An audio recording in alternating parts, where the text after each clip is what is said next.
excellence. And I'm part of the team that now will be implementing the next cohort of Chellgren student fellows. And I'd like to have my team members introduce themselves. So Pat, maybe you. Hello, everyone. It's so nice to see you. I'm Dr. Pat Whitlow. I am the director of the Office of Nationally Competitive Awards, and I also help co-advise the Chellgren Student Fellows. And so I'm looking forward to getting to know a lot of you better. My office is located on the second floor of the Funkhauser building. Emily, my colleague Emily. Yeah.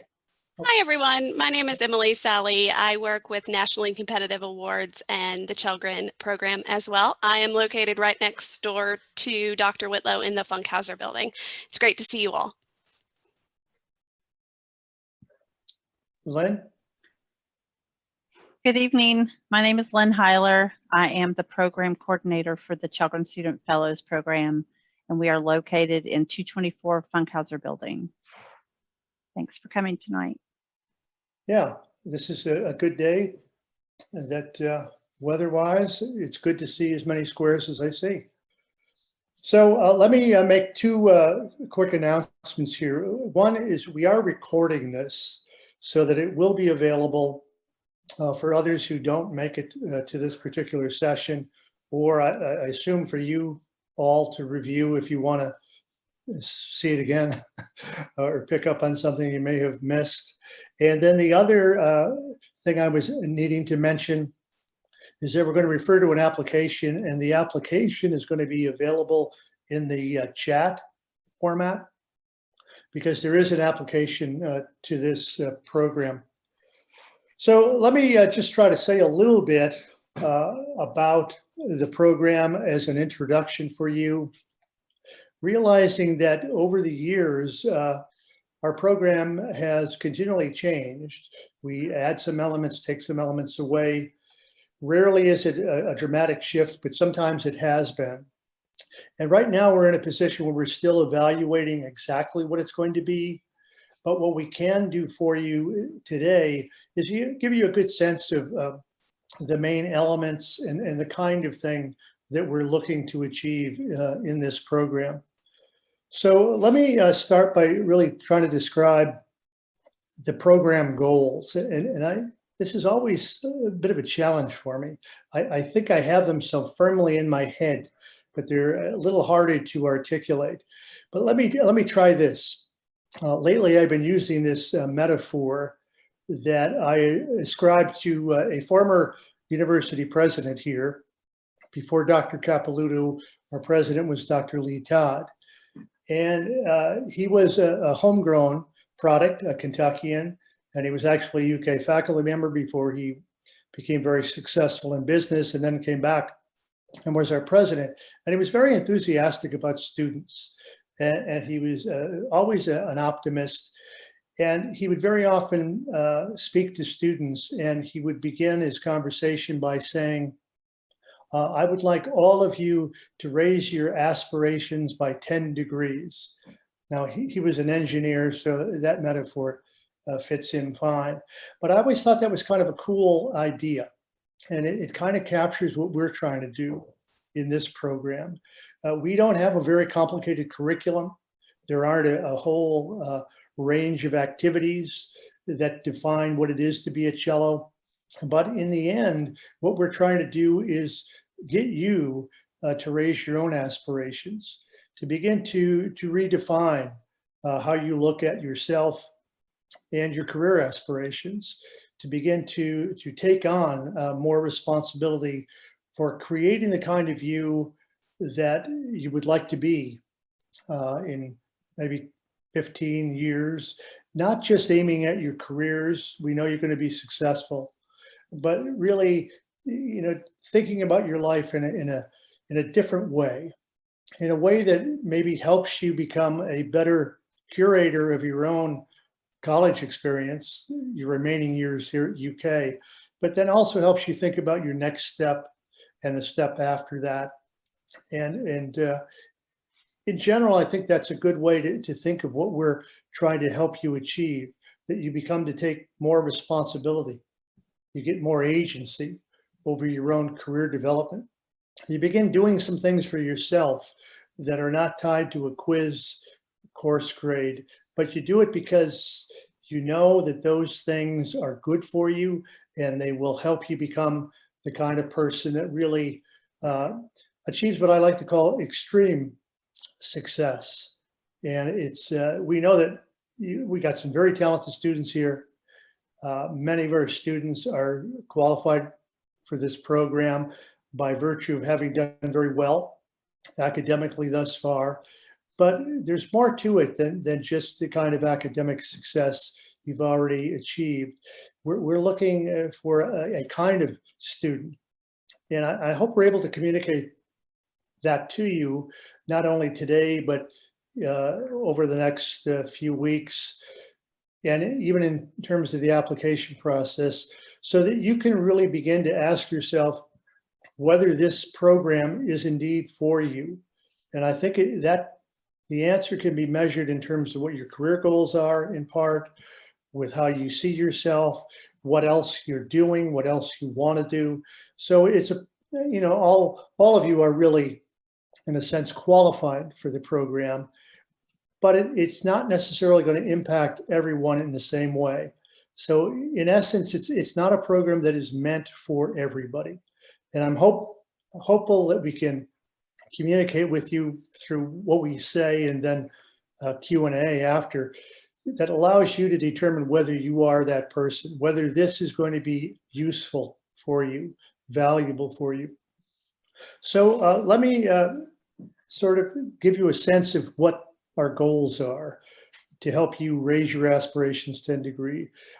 We spend some time helping you think about what it is to be an outstanding student. And one way that we do that is we get you to become very familiar with what it is to win a Rhodes Scholarship or a Truman Fellowship, one of these prestigious awards.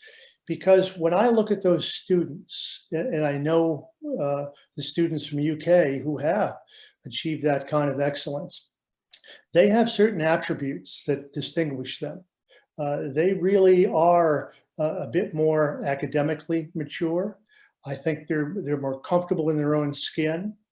They have developed some skills to a very high level, being able to converse with a variety of different people, being able to sit through an interview and feel comfortable as one can in that situation. And our last Rhodes Scholar, I think it was 2 years ago, Hadil, that was the first Rhodes Scholar that UK has had since the 1950s. They're remarkably difficult awards to win, but if you win one, you are kind of set in a way that is well beyond the way you may be set with a college degree. There's something very special about the kind of student who wins a Rhodes. It's confidence, it's a number of things. And we can spend some time maybe thinking about that with you if you become a Chellgren Student Fellow. But it's not just, again, academic success. It's something more than that.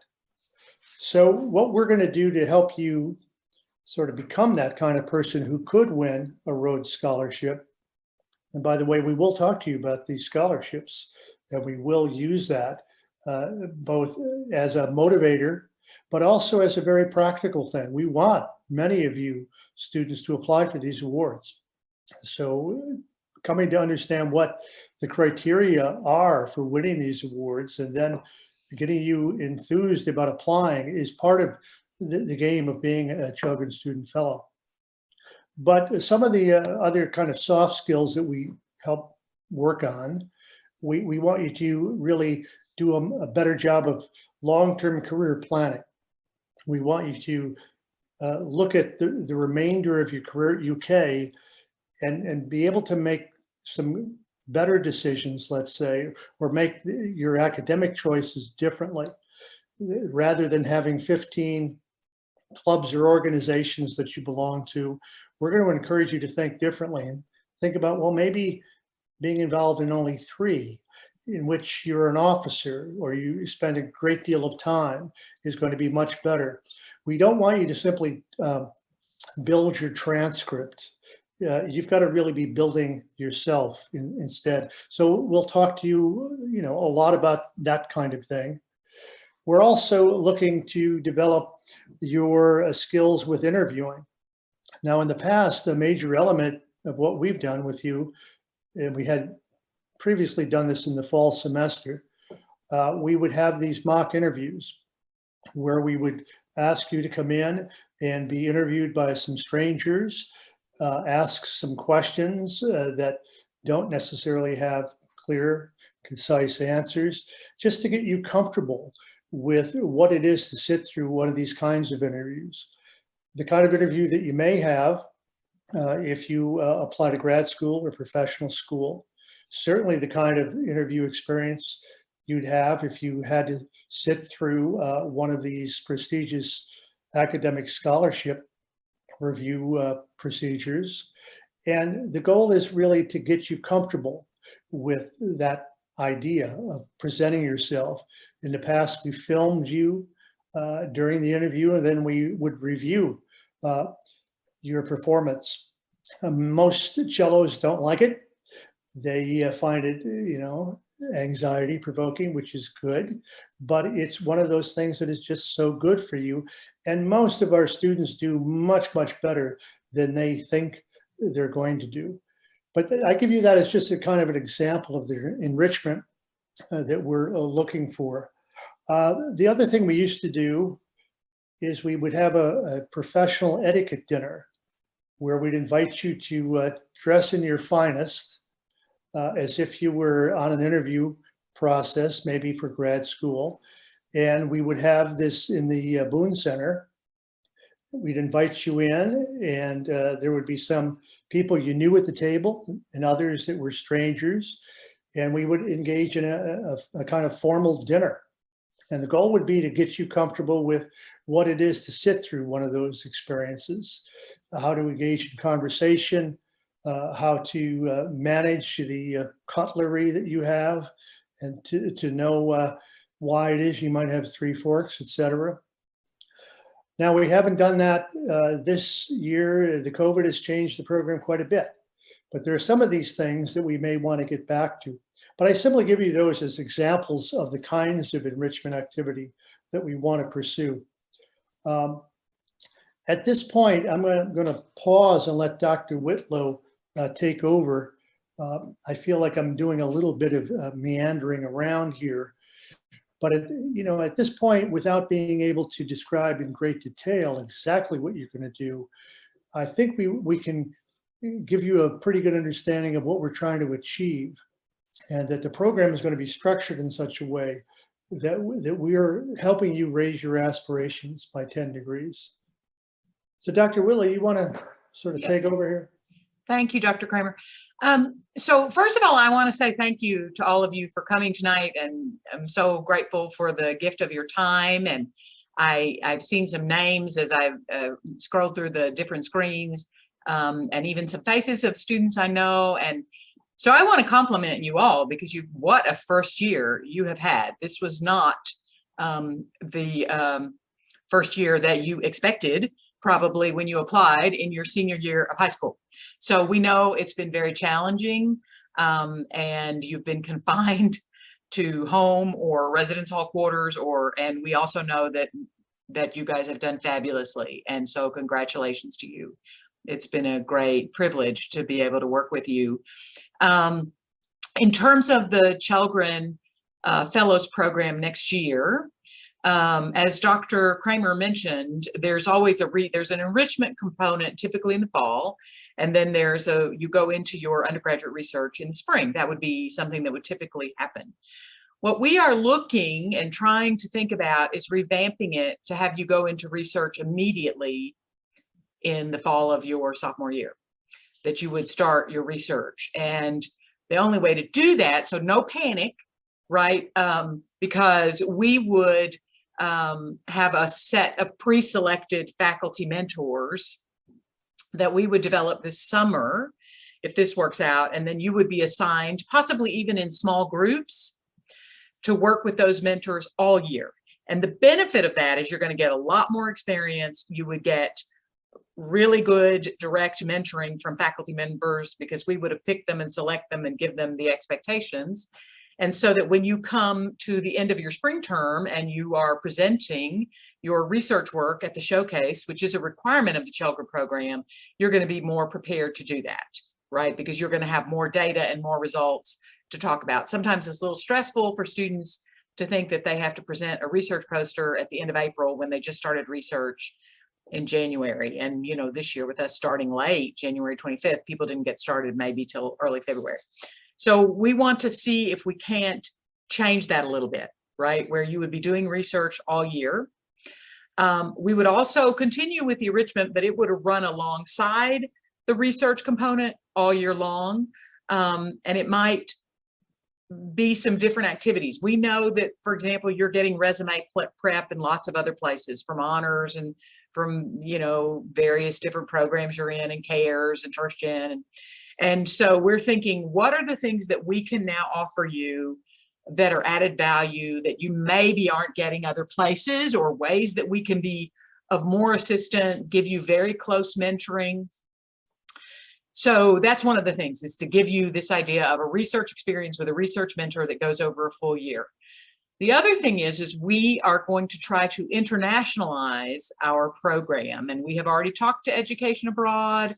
And we already have an idea for how we want to do that, where we would take the Chellgren Fellows, or some subset of Chellgren Fellows, because it wouldn't be mandatory necessarily, in May, right after the 2021-22 year, right, comes to a close and you complete your finals. Some of us would leave for the United Kingdom, and for probably 2 weeks is what we're thinking at this point. And we have a faculty member who is very interested, and he spent a lot of time at Oxford, who would be our faculty for that portion. And he is also going to be involved in our enrichment program throughout the year, but that is all still being negotiated and worked out. And so that's why we don't have a lot of details, and some of this could fall through. We don't think the international component will, but it may be that we'll have to talk with a different faculty member. I don't, you know, so it's all still in process. The Chellgren Center would be able to provide some funding to help with those travel costs. We probably wouldn't be able to pay the full shot for everyone. So that's something we would have to talk about, right? Is there would be some cost. There's never been any cost to anything in the Chellgren program before, but we've never gone abroad before. And so there would still be no cost to being in research, to other enrichment activities. If we take you out to dinner, we pay. But this international program, while we would heavily subsidize it, there would be some cost to that. And part of the point of that program would be very specifically to focus on research as an international collaborative endeavor, right? So somehow connecting your research to international components, but also it would be where we would really push the National Competitive Awards element, because Hadil Abdallah is at Oxford now doing her Rhodes degrees, and we hope that she will still be there next May. That's not entirely sure. She will be there next year, but we don't know exactly if she will be there continuing in May. But we will have our newest Marshall Scholar, Shamin Takarudimana, who will be there at University College London next year. So what we are planning within this 2-week trip, essentially, that we're trying to, we would spend time at Oxford. You would have presentations from the Rhodes Trust and hopefully meet directly with Hadil. We would meet with the Marshall Commission, who sponsors the Marshall Scholarship, and you would get to meet Shamin and hear about her experience. And we will meet with the Fulbright Commission to talk about doing a Fulbright year abroad after you were to graduate. And so you would learn about that as well. So we would have very, very specific competitive awards components that would be part of that period of time. And we would have done some prepping during our enrichment year. For example, we will learn some more about Oxford, and we will learn some more about the history of the Rhodes and Cecil Rhodes. And there are there are some conflicting elements, right, about the Rhodes Trust and who funded it, those kinds of issues. We will talk about the Marshall and what it is and why it was funded and what the purpose of it is. We will talk about a Fulbright. We will bring in some of our students who've had those awards maybe during the year, right? And then we would have this international experience. So that is our hope, right? So this is our dream, is to revamp the Chellgren program, to have this international component, to have a longer research component, and to really help you think about nationally competitive awards at an early stage, and hopefully come up with a plan that would help you be ready to apply as a senior. So it's a little harder this year in this session because we realize we're not giving you, we're not dotting every I and crossing every T and giving you every point because we don't know every point. And so we're trying to be honest with you about that. This is going to be hopefully what we think is the general outline, and we will be communicating with the Chellgren Fellows all summer to say, this is what happened and this is what didn't happen, and this is what we can do and this is what we maybe not will be able to do. So that one of the things, if you apply for the Chellgren Fellow program and you're accepted, you will have a general idea, but you might not have as firm an idea as a previous class, right? And so we're happy to have to take questions about that tonight, but understanding that we can only talk about what we know or what we think, what we hope. And by the way, I should mention, you guys could put questions in the chat box now if you want to, but we're also going to open it up for questions and discussion. So that's, I think, in general, the Chellgren experience, the way we're re-envisioning it. One of the things we would also like to add back, because we used to do this and got away from it for a few years, is we used to have a retreat day with all the Chellgren Fellows so that you could get to know each other and spend more time with us. And we would do that usually in April, sort of mid or third week of April. This year, we don't think that would be possible, right? I mean, it was always an outside venue, so we could do it inside outside. But we're looking to hopefully do that in August, either right after we come back or right before, so maybe you'd move in the weekend and we would do it on Sunday before we start classes on Monday or something. That is not yet decided, but we want to do that because we want to spend more time with you. And boy, have we learned this year, communicating with our Chellgren Fellows pretty much only through the medium of a screen.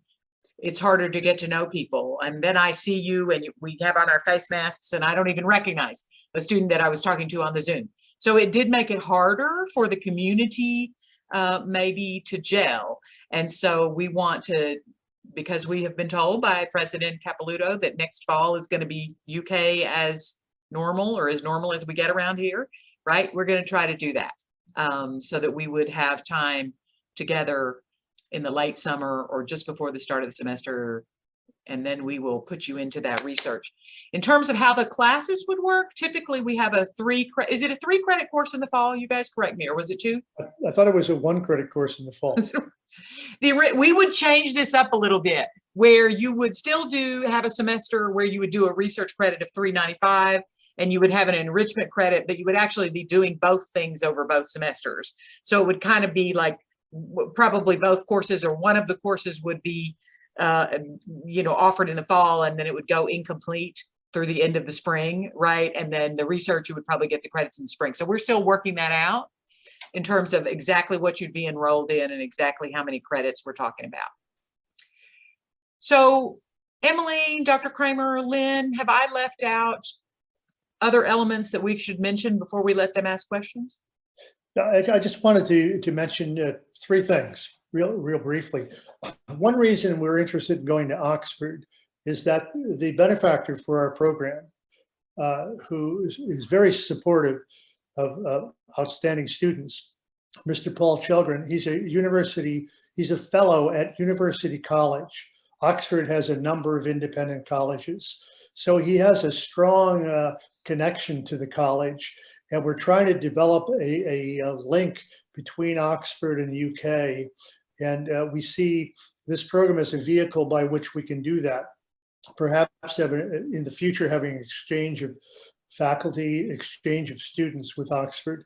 The other thing I wanted to mention is the reason we have the research component as such a critical aspect of the program is in part because we are a research university. And I think that is where UK really stands out, that you have some outstanding scholars at this institution in all disciplines.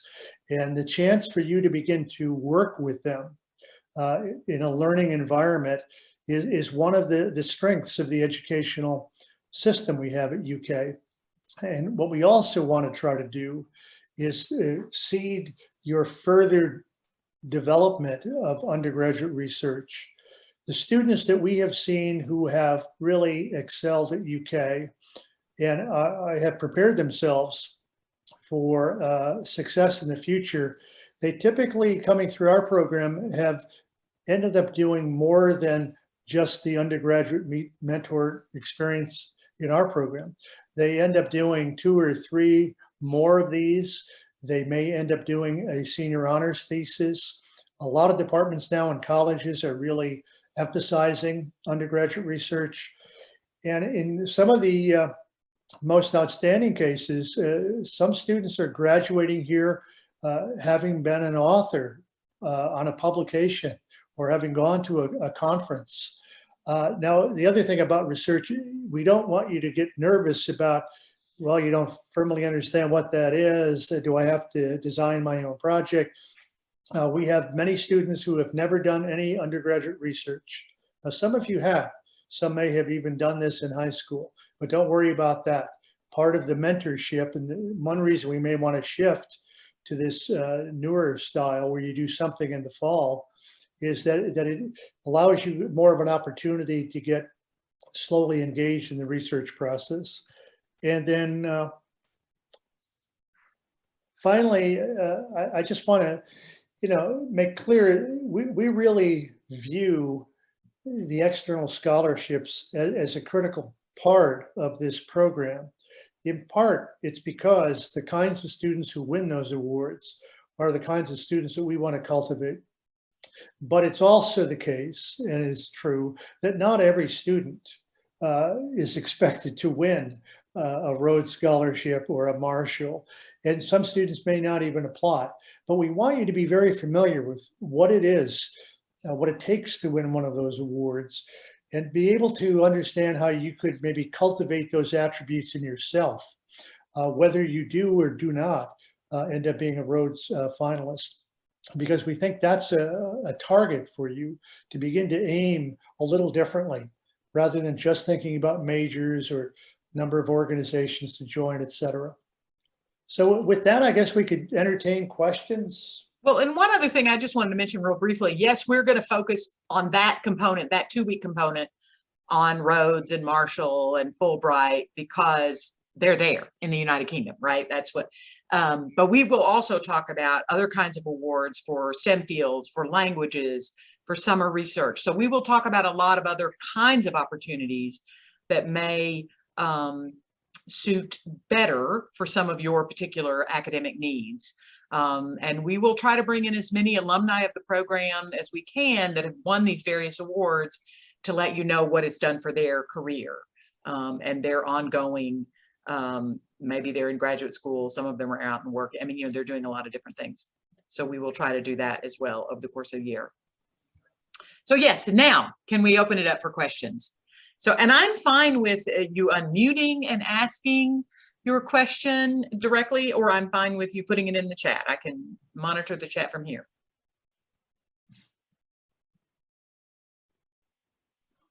Hello, I have a question. First of all, just thank you for all this. This is super exciting. Appreciate you all giving the information about it. How many students per year on average are accepted into this program? That's a good question. This year we have 30, and I think we went down in the spring. We may have a few less than 30.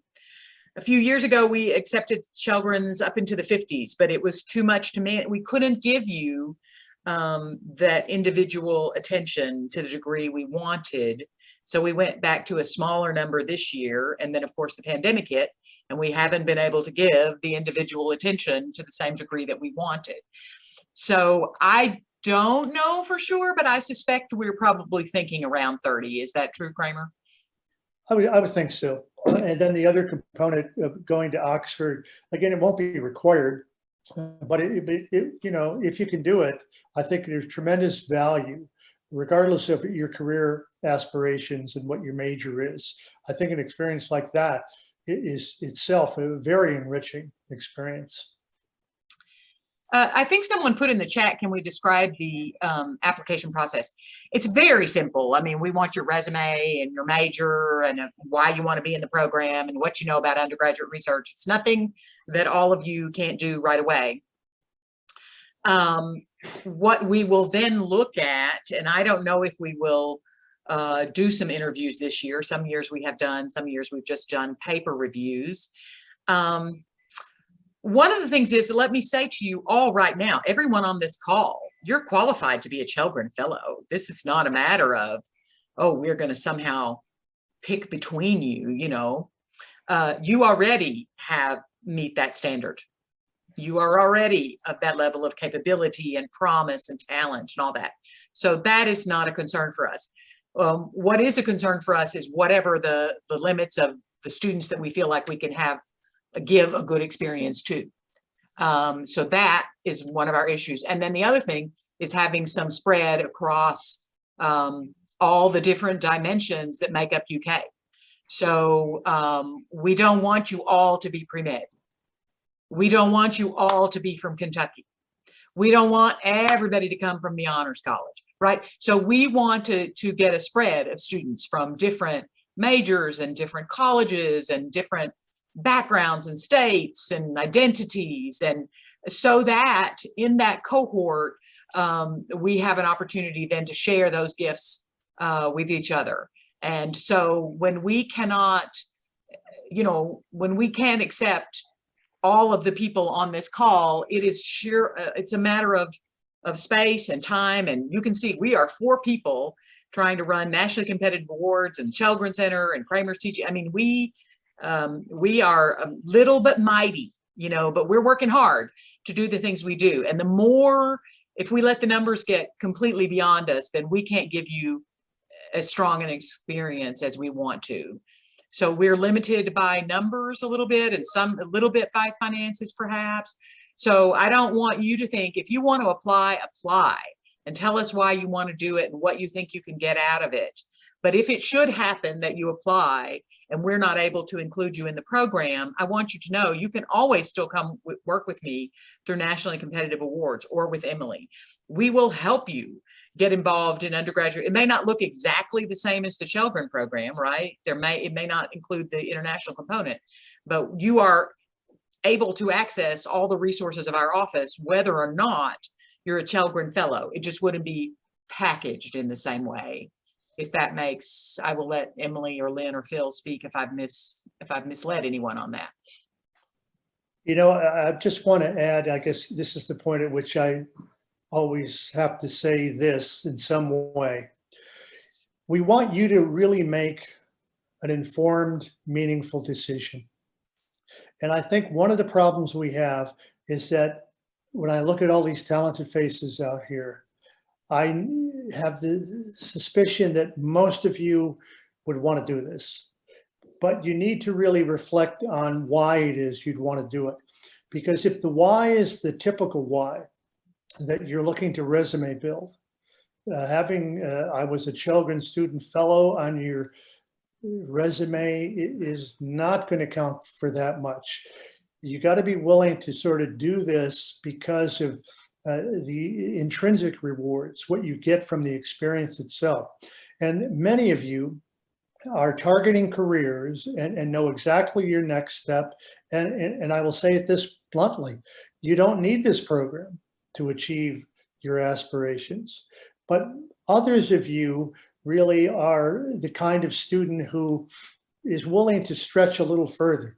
So think about that question. Are you willing to reach a little more than simply being a straight A student, a good student with multiple majors and minors, and why it is you'd find this program useful.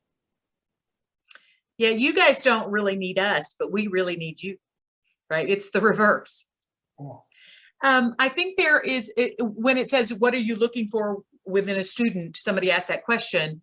I mean, we are looking for students who are really interested in doing something like this, being involved in a year-long research program, being interested in you know, working on enrichment activities, and the idea of taking this education abroad program, who think they might want to apply for Fulbright as a senior and need to learn more about it. So we're looking for interest, and like I said, you're all qualified. It's not a matter of, you know, we're going to be like, oh, this person plays some instrument and this person doesn't, or whatever. It's not that way. So we feel like you all have the talents and abilities that we would be looking for. If you're already in an undergraduate research lab, can we continue in that lab? Yes, probably, but that may not be your Chellgren assignment. I don't know exactly how that's going to work, right? It may be that we'll talk to you about that and we'll ask you to take on another undergraduate research assignment, or we'll just fold yours in, but we'll say you have to meet these other expectations. I don't know that we've talked about that. So that's a good question for us to put in our own planning list. Thank you. And then what is the usual time commitment for this program per week? Well, I think that varies. In the spring, with students that are in research right now, I think we're asking them to do 8 to 10 hours a week, but I don't know that that always happens every week, or that happens in every case. The fall semester, there was usually a weekly class, and there usually wasn't a lot of homework outside of that, you know, we did the interview practice separately. So I don't know quite how to answer that. Emily or Kramer, do you have a good estimate, you think? I think from what you just said, what Dr. Whitlow said, if we do the research thing, we'd want it to be within 8 to 10 hours commitment per week, and then maybe an hour every other week or something like that. It's not overly demanding. It's not as if you're going to be inundated with work coming through this program. But one of the challenges that many of you have is that you're kind of overbooked already with credit hours. And that's something to consider as well, because what we really hope to revive again is allowing you to interact with each other, because that was one of the advantages of having the in-class part of this, that you can enrich each other by having conversations. We had, debates in the past, but we really want to revive that aspect of it. So, what we don't want to see is, yes, I would like to be in this program, but then when push comes to shove, you just find you're overcommitted and you can't make it to those bi-weekly meetings. If that's even a remote possibility, then my advice is don't consider the program. You've got too much going on. Yeah, if you're already completely fully occupied and you have all your activities and you're not willing to give up anything and you're taking 22 hours a week, then it may not be right, because you don't need to add anything else. You're doing enough, trust me. Are y'all looking for interns? Well, I don't know that we've ever had one, but you can email me after this. With the undergraduate, will the undergraduate research relate to one's major? Excellent question. Don't know. Possibly not, right?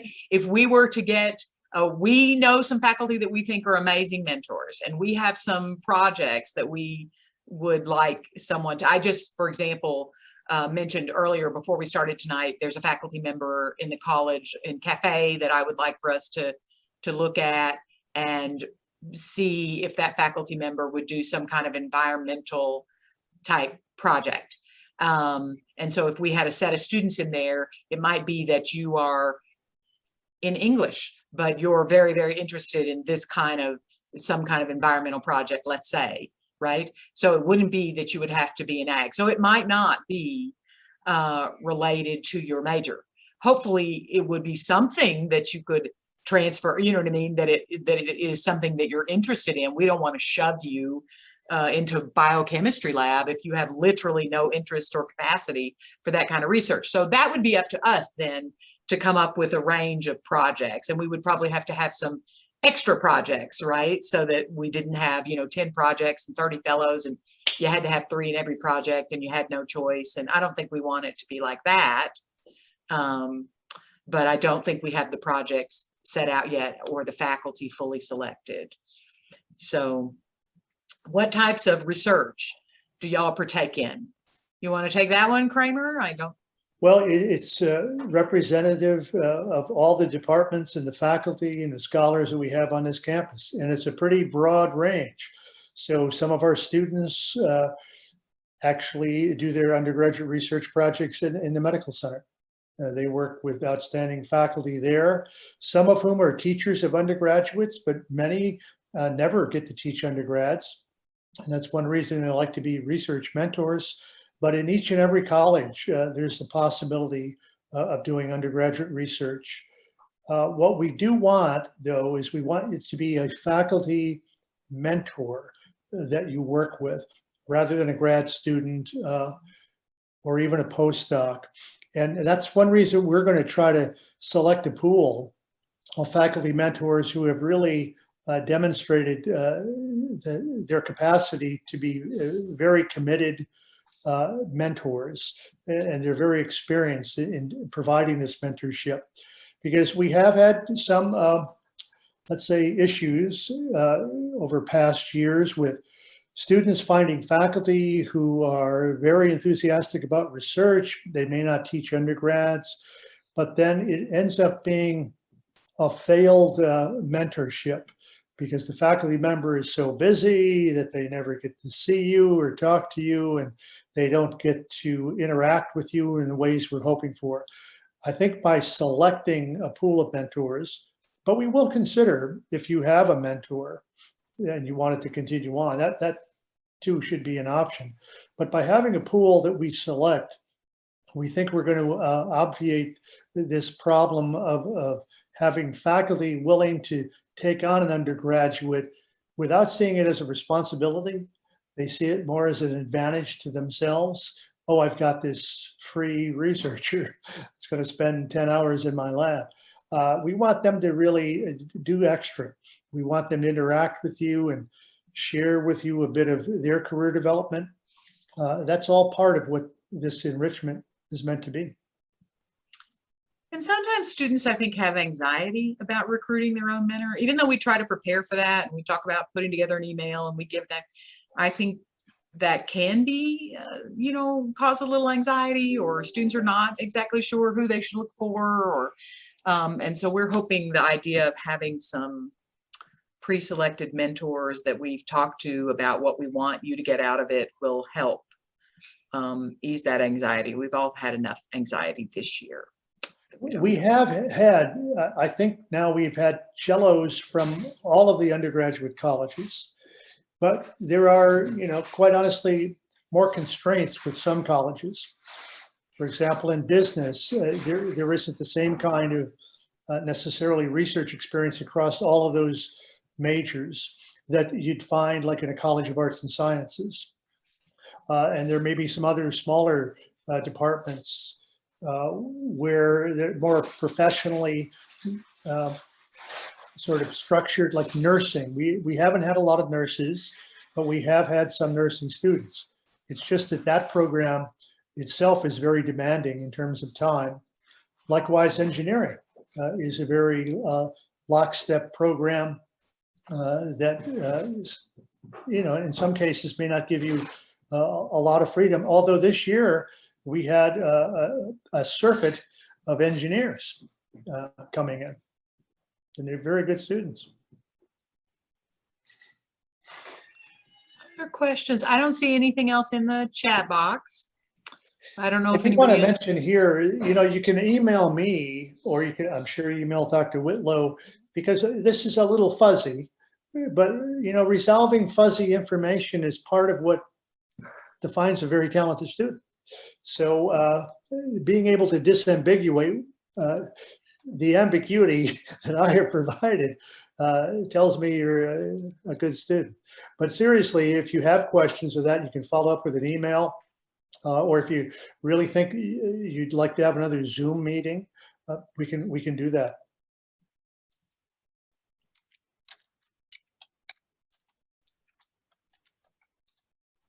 I put our emails in the, I don't know where I got that RFU. It's EDU there.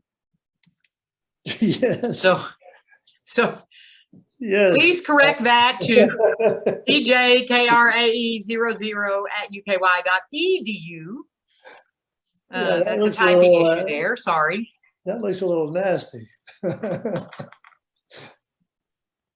Sorry. That's okay. Other questions, comments, even questions you think that we haven't answered that we need to put when we do our thinking this summer that we should consider? Because I think you've made helpful, you've helped us in that way already. My advice would be that if you are tempted at all, if you really buy into this idea that, yes, I'm that student who wants to raise his or her aspirations 10 degrees, then I think you ought to apply. But then you'll be able to make a decision. And especially when you know much more in detail about what the expectations are, how we're going to run the program, you'll be able to make the decision that, well, maybe I don't want to follow through on this. So this year, I think in particular, we're going to maybe be seeing more fluctuation in terms of students that we initially select, and then they select out early, and then we would select in some other students. Yeah.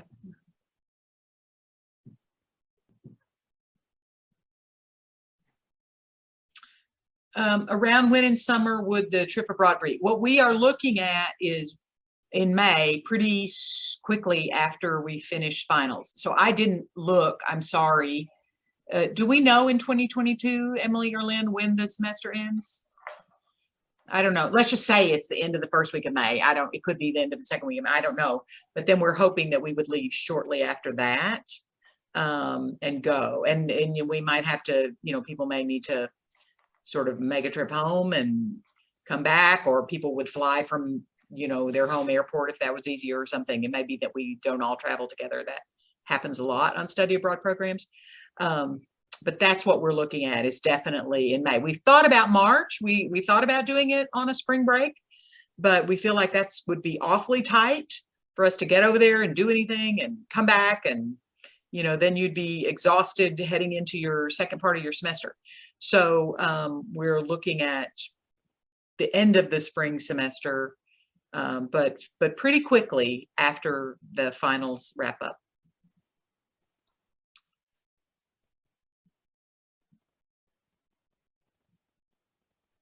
Other question, and the other thing about that, to let you guys know, so if somebody was applying for an REU or something, you would likely be back in time to do it, or an internship or summer research. If we did it, usually a lot of those things don't start immediately in May, right? They might be starting June 1. So that would give you opportunities to do other things that summer. Yeah.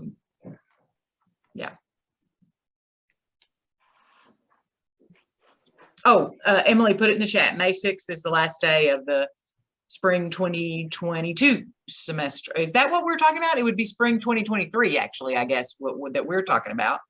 Or would it be 22? I don't even know, you guys. Time has become just, I don't know, a river, right? As they say during this whole pandemic. So I don't know, but we will find that out for you, the exact dates. Yeah, I think it would be 23. Because next, yeah, so I was getting ahead of myself in terms of wanting to travel. It would be 22. It would be 22, right? Yeah, it would be. 21, 22. Yeah. Okay, so 21, 22. So now we're all confusing each other. 21, the academic year, 2021, 22, ends May 6th. We'd be leaving May shortly thereafter, right? Yeah.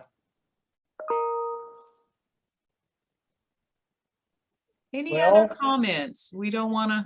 We maybe, because you all should be studying now. Why are you just sitting there looking at us like that? Why aren't you out studying? They are. Look at all these people in the library and in their room. thank you guys. It was very Yeah, nice yeah. to see you and have this time with you. Thank you.